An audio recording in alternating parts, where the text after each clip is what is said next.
The rain had just stopped when I pulled into the narrow parking lot of El Mirador, the little Spanish restaurant tucked between an antique shop and a florist. Its windows glowed amber in the dusk, the kind of soft light that made you want to stay inside, sip sangria, and forget the rest of the world. On another night, maybe I would have.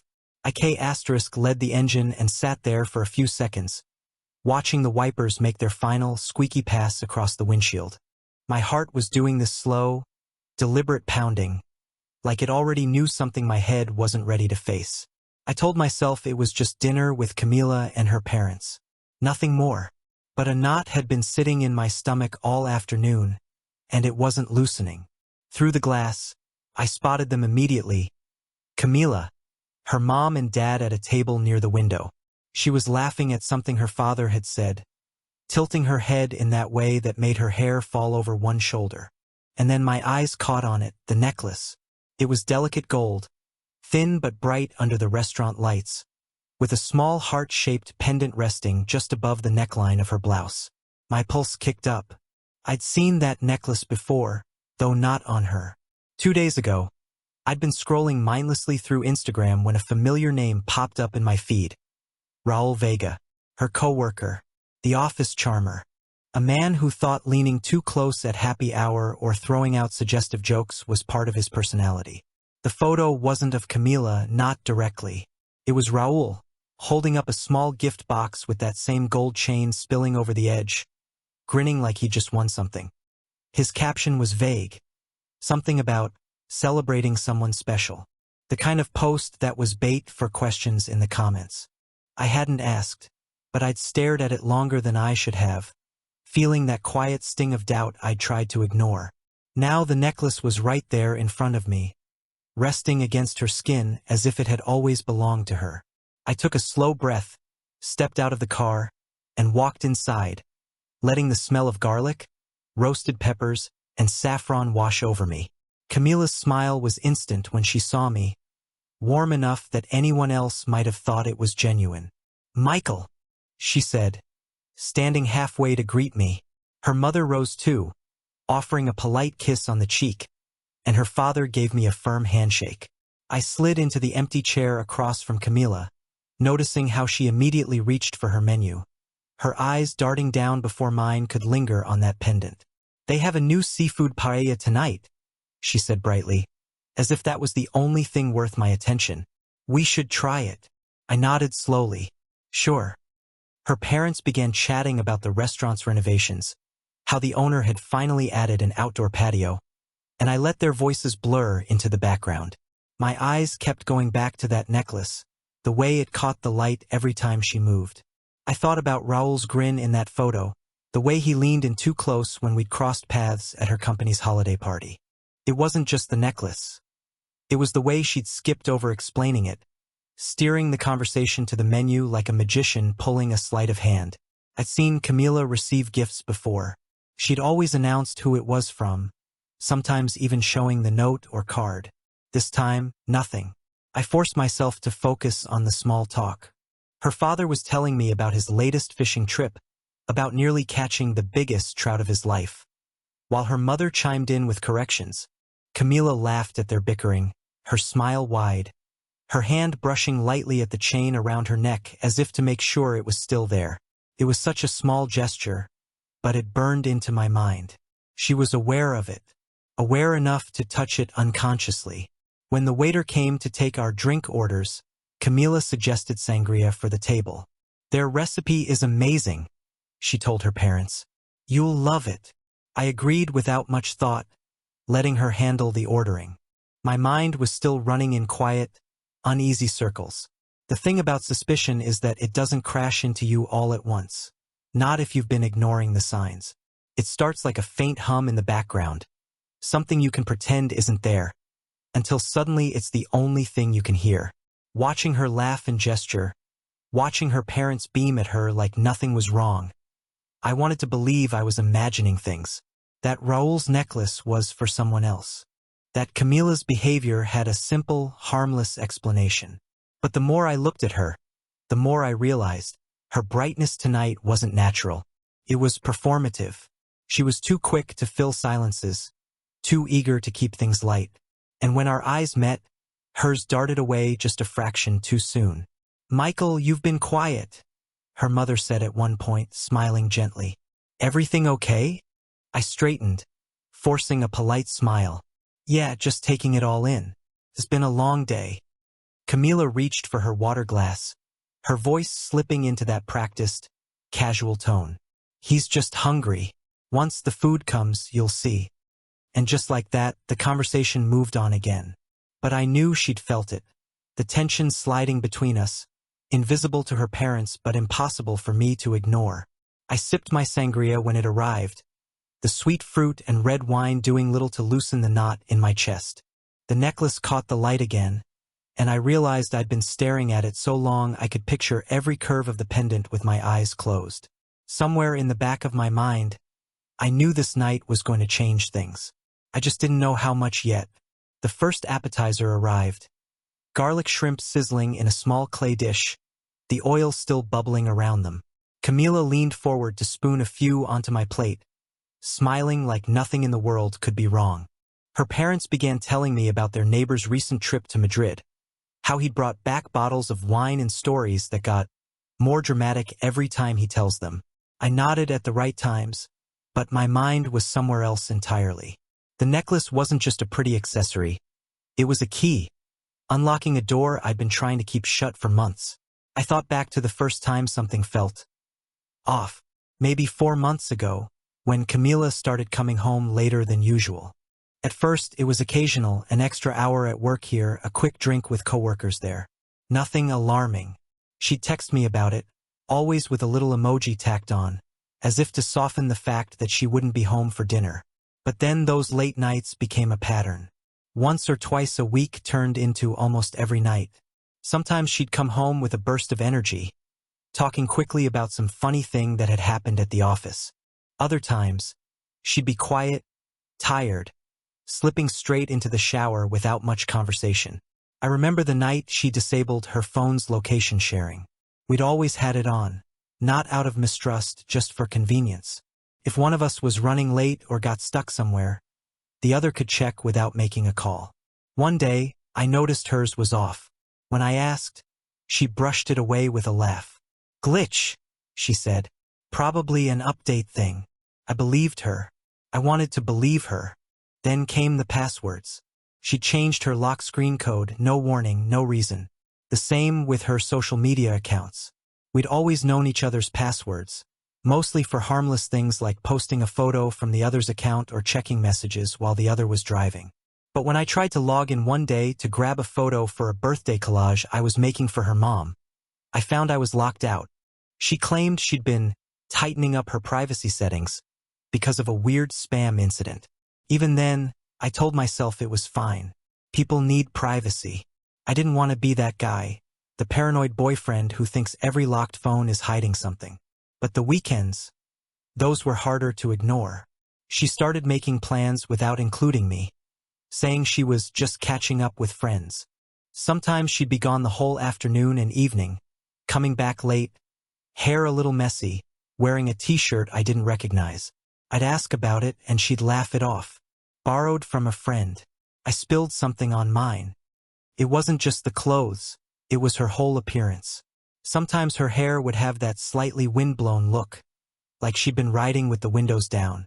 Or she'd smell faintly of cologne, not perfume. And there were little things, like the time she had a smudge of lipstick on the inside of her wrist, a place you wouldn't touch unless you were wiping something away in a hurry. Back then, I told myself she was just tired, maybe a little burned out from work. The last thing I wanted was to start a fight over suspicions that could be wrong. I convinced myself it was nothing. But sitting there in the restaurant, the garlic shrimp steaming between us, those moments lined up in my mind like pieces of a puzzle. And now, with that gold heart pendant catching the light every time she moved, the picture was starting to take shape. Her parents kept the conversation lively. Stories from her childhood. Her father's half-joking complaints about how she never calls enough. Her mother reminiscing about family vacations. I smiled and played along, but every so often, I'd catch Camila glancing at me like she was checking my temperature, gauging whether I was buying the act. The sangria was sweet and strong, but it didn't blur the edges of what I was feeling. If anything, it sharpened them. I could see her more clearly than I had in months. The small hesitations before she answered a question. The way she avoided direct eye contact for just a beat too long. The tiny flick of her fingers toward the necklace when she laughed. I remembered one night 2 weeks ago when she came home unusually late, close to midnight. She texted me earlier that she was grabbing dinner with coworkers after a long day. When she walked through the door, she smelled faintly of cigarettes, and neither of us smoked. I teased her about it, trying to keep my tone light. What, picking up bad habits now? She'd shrugged, saying she'd been sitting outside at a bar, and someone at the next table must have been smoking. I'd let it go. But now, replaying it, the shrug seemed more like an attempt to flick the memory away before it could stick. Her phone buzzed on the table beside her, and I caught the faint flash of a notification. She picked it up quickly, holding it low in her lap, her thumb moving fast. When she set it down again, it was face down. That was new, too. "Do you want to try the croquettes?" she asked suddenly, her voice just a touch too bright. "Sure," I said, matching her tone. As she flagged down the waiter, I realized that the part of me that wanted to believe her, the part that had made excuses for months, was shrinking fast. In its place was something colder, steadier. Not anger yet, but the beginning of it. Her mother asked me about work, and I answered automatically, my mind still in those late nights, the locked screens, the borrowed shirts. I could almost map it all out now, a timeline of small, deliberate changes. Camila smiled at me from across the table, and I wondered if she had any idea how much I'd noticed, or if she was still convinced that I hadn't noticed at all. By the time the main courses arrived, steaming plates of seafood paella for Camila and me, a roasted lamb dish for her parents, the table had settled into that comfortable lull where everyone focuses on eating. Forks scraped plates, wine glasses clinked softly, and for a few minutes I almost convinced myself to just get through the night without digging any deeper. Almost. Halfway through the meal, her father launched into a story about the first time he and Camila's mother had taken her to Spain as a teenager. He described how she'd gotten lost in a crowded market in Barcelona and ended up charming an elderly shopkeeper into giving her free pastries while they searched for her. Everyone laughed, Camila most of all, and in that moment I almost saw the girl I'd fallen in love with. But then, as her parents exchanged a few words in Spanish, Camila leaned in toward them and answered back in a low voice. Her tone shifted, subtler, more in asterisk mate, like she was telling them something meant only for their ears. At first, I didn't pay much attention. I knew bits and pieces of Spanish, enough to order food or ask for directions, but not enough, I thought, to keep up with a fast family conversation. Except I'd been practicing lately. An app on my phone, little lessons on the train to work, the occasional podcast. I'd started more out of curiosity than anything else. Now, those scattered words I'd picked up started clicking together. She said his name first, Raúl. The syllables stood out in the stream of Spanish like a flare in the dark. Then came the words, más apasionado, her voice dipping almost conspiratorially. My mind translated automatically, more passionate. I froze, fork halfway to my mouth. Her mother responded, a little chuckle in her voice, and I caught the phrase, más exitoso, more successful. Her father chimed in, and while I didn't catch every word, I understood enough. Te hace sentir viva. He makes you feel alive. Camila laughed at that. Not her bright, public laugh, but a softer, almost embarrassed one. She said something about how, con él es diferente. With him it's different, and Michael nunca sabrá. Michael will never know. Except I did know. I knew exactly what she was saying. And with each word, the air around me seemed to thin, my pulse loud in my ears. I kept my expression neutral, forcing myself to cut into the paella like I hadn't just heard my girlfriend tell her parents, right in front of me, that another man was more passionate, more successful, that he made her feel alive in a way I didn't, and that I'd never find out. The conversation slid back into English seamlessly when her father asked me what I thought of the lamb. I answered without hesitation, my voice calm, my smile easy. But inside, something had shifted. The pattern I'd been piecing together all night had just been confirmed. point by point, in the space of less than a minute. I wasn't imagining things. I wasn't being paranoid. Raoul wasn't just a flirty coworker. He was the one she'd been staying late for, the one behind the sudden secrecy, the weekend disappearances, the changed passwords. And now I knew her parents knew too, and they weren't just aware, they were in on the joke. That thought lodged in my chest like a shard of glass. The rest of the meal felt like a performance I hadn't rehearsed for. I smiled when they smiled, nodded when they spoke, even asked a few questions about their trip plans for later in the year. But under the surface, every second was a countdown to dessert. When the waiter cleared the plates and returned with a tray of flan and churros, I felt a strange, cold calm settle over me. This was it. I could either sit there, swallow it all down, and carry the weight home with me, or I could let them know, clearly and unmistakably, that I understood every word. The churros were still warm when I set my fork down and looked directly at Camila.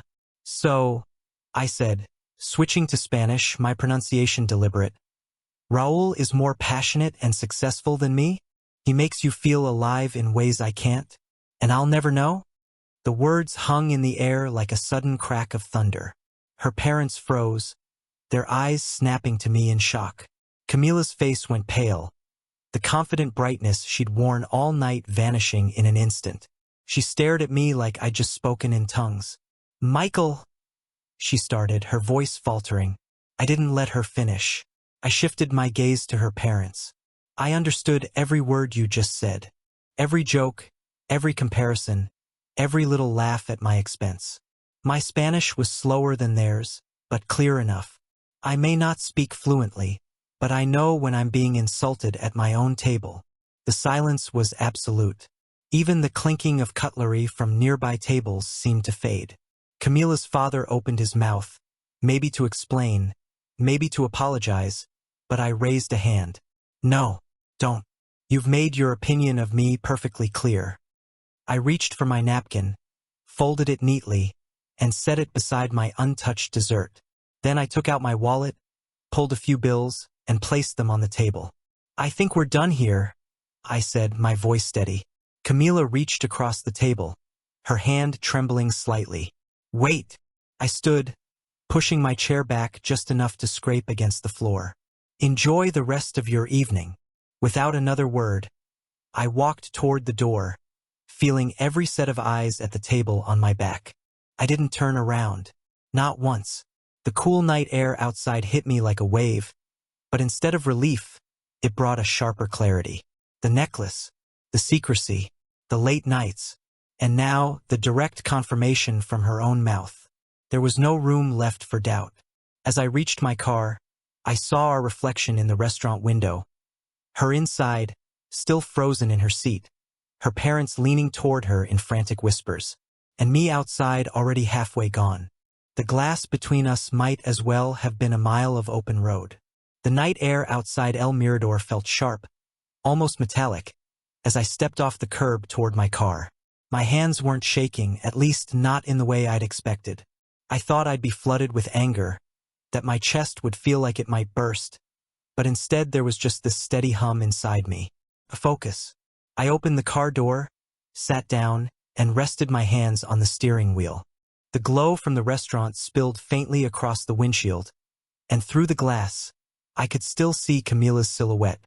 She hadn't moved much, just sat there with her head slightly bowed while her parents leaned in toward her. I could picture the frantic whispers, the sharp, hushed tones. I started the engine, then I stopped it. I just walked out, leaving them to chew on what I'd said in Spanish. That could have been enough. It was enough for me to know the truth.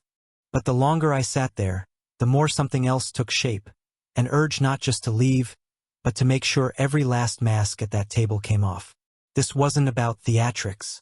It wasn't even about revenge. It was about stripping away the comfort of pretense. They had laughed behind my back, thinking the language barrier kept me in the dark. That barrier was gone, and I wanted them to feel the silence that followed. I shut the car door, walked back across the street, and pushed open the restaurant door. The bell above it jingled cheerfully, completely at odds with the weight in my chest.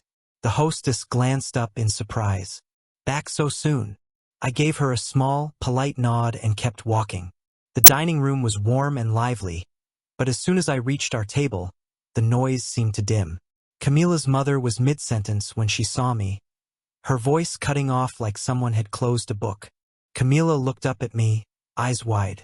Michael, I raised a hand, calm but firm. Don't. Her father shifted uncomfortably in his seat, and I could see the faint flush creeping up his neck. The three of them were frozen, caught between embarrassment and defiance. I pulled out my chair and sat down again, this time not touching the dessert still waiting in front of me. I placed my palms flat on the table. This isn't going to be one of those nights where you tell yourselves a different version of the story later, I said, my voice low but clear. So let's make it simple.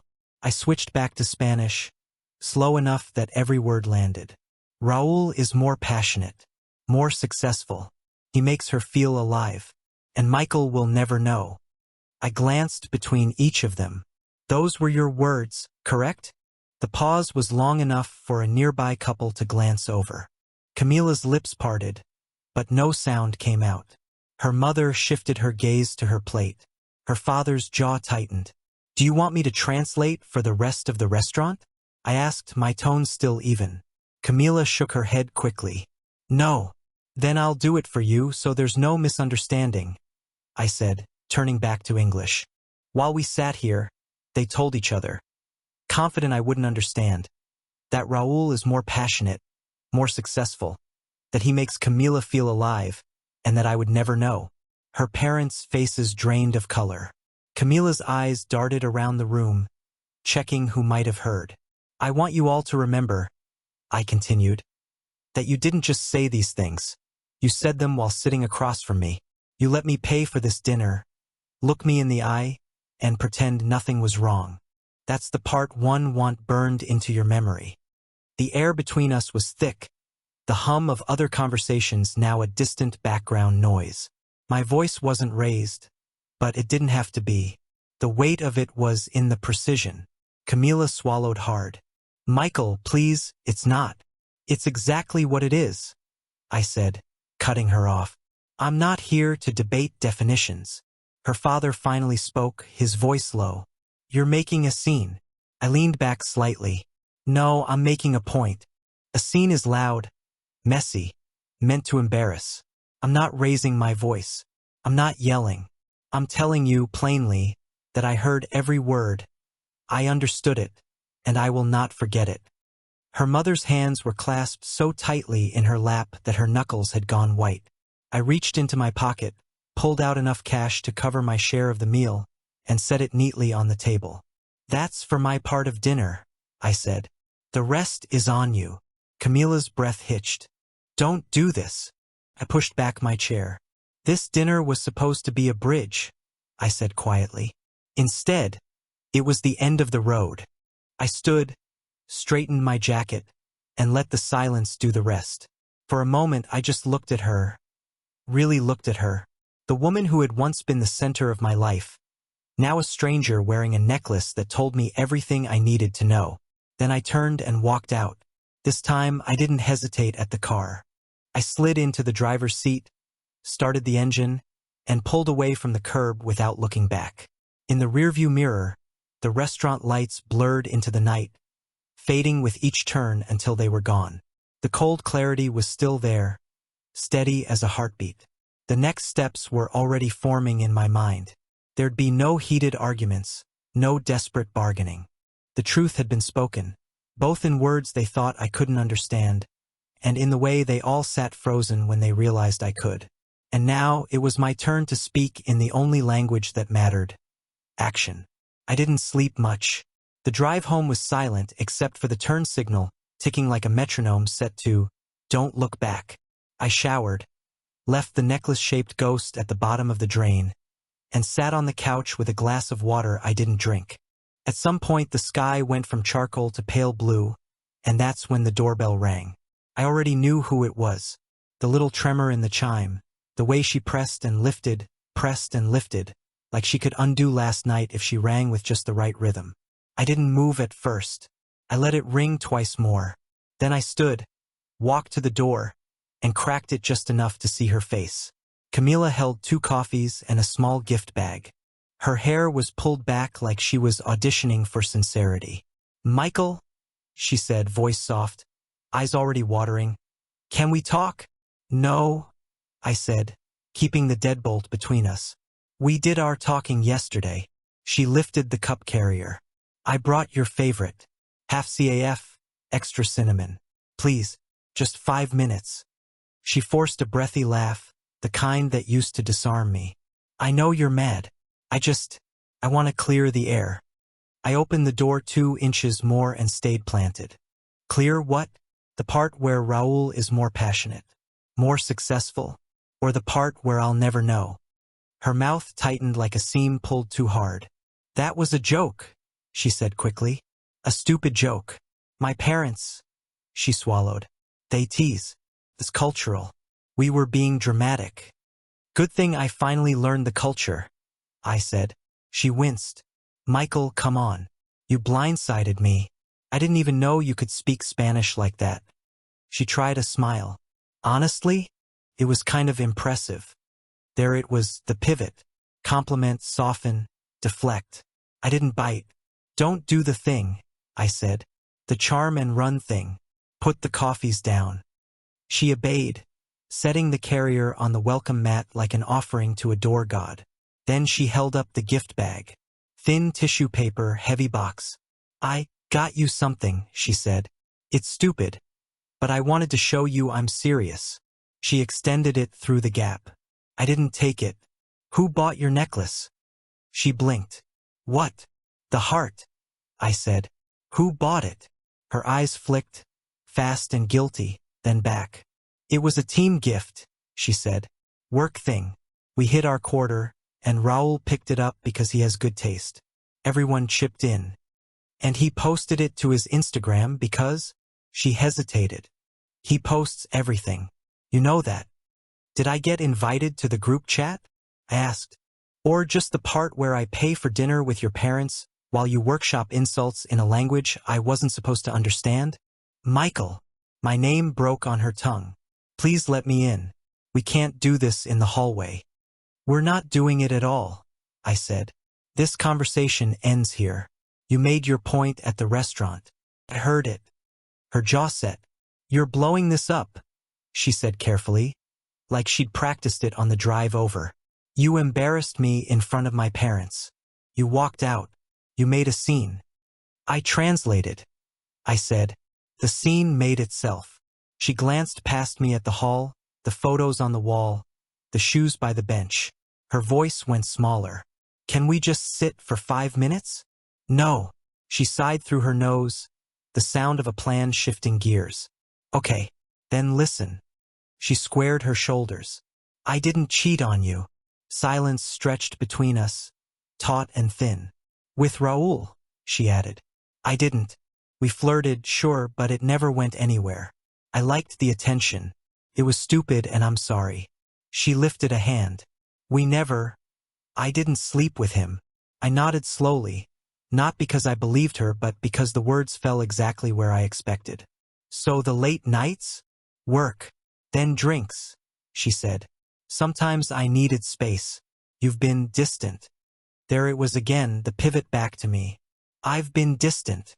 You've been buried in your job," she said, her pitch rising. "You stopped asking about mine. You skipped my cousin's birthday. You canceled on my mom twice. I felt like a roommate." "And Raul made you feel alive," I said. Her eyes flashed. "I didn't say those words to hurt you. You said them because they were true. I said them because I was angry and my parents were pushing." She pressed her lips together, then softer. "I wanted you to notice me." "I noticed," I said. "I noticed your passwords changed. I noticed the location sharing turned off. I noticed the shirts I don't own. I noticed your phone living face down like it was shy." She flushed. "Privacy isn't a crime. Hiding is different," I said. "This isn't an indictment. It's a boundary." She took a small step forward, bumping the door with her shoulder. "Then let me fix it. We can go to counseling. I'll hand you my phone right now. Pick a password." Pick all the passwords. She laughed, a touch wild. I'll tattoo the password on my arm if you want. It's not about passwords, I said. It's about respect. She held the gift bag out again, pleading. Open it, please. Against my better judgment, I took it. Inside was a watch I'd mentioned once, months ago, passing by a window on a Sunday walk. I turned it in the light. It was beautiful. It was also too late. It's an apology, she said. It's me saying I hear you. You didn't hear me at dinner, I said. You heard your parents. My parents don't decide my life. She's T back. You think I don't know what they're like? They judge everyone. They judged you before they met you. I've spent years defending you. Last night I snapped. You didn't defend me, I said quietly. You joined them. Her face crumpled for a second, then hardened. What do you want me to say, Michael? That I'm a monster? That I ruined everything? Fine. I'm awful. I'm the villain. Is that better? I want you to own it, I said. Not dramatize it. She scraped at a bit of chipped polish with her thumbnail. I made a mistake, she said. But you don't throw away a relationship over a mistake. You throw it away over a pattern, I said. And the way the pattern gets defended. What does that even mean? It means you didn't just lie, I said. You prepared the alibi. You built a runway. And you flew. Her eyes glassed. If you shut me out, you're choosing pride over love. If I let you in, I'm choosing denial over self-respect, I said. I'm not doing that. She stared at me, something final settling in her posture. So that's it. That's it, I said. You can leave the coffees. Take care. Michael. I closed the door gently but firmly, the latch clicking like a period. For a full minute, I stood there with my forehead against the wood, listening to the muted shuffle of her feet. Then silence. Then the elevator down the hall opening and closing. I breathed out, long and careful, like I was releasing smoke. When I finally picked up the coffees, they were still warm. I carried them to the kitchen, set one on the counter, and left the other by the sink. The watch stayed in its box, a small, heavy star on the table. My phone started buzzing almost immediately. Messages stacked, blocks of apology punctuated by shards of defense. I turned it face down on the counter, laughed once at my own irony, then flipped it back and read enough to understand the pattern. The last one landed hard. You humiliated me in front of my parents. I typed one response and deleted it. Then another. Finally, I wrote what I could live with. I translated. I won't apologize for hearing. I muted the thread and let the apartment exhale around me. Somewhere outside, a truck groaned awake. The city stretched. I poured one of the coffees down the drain, took a sip of the other, and tasted cinnamon and endings.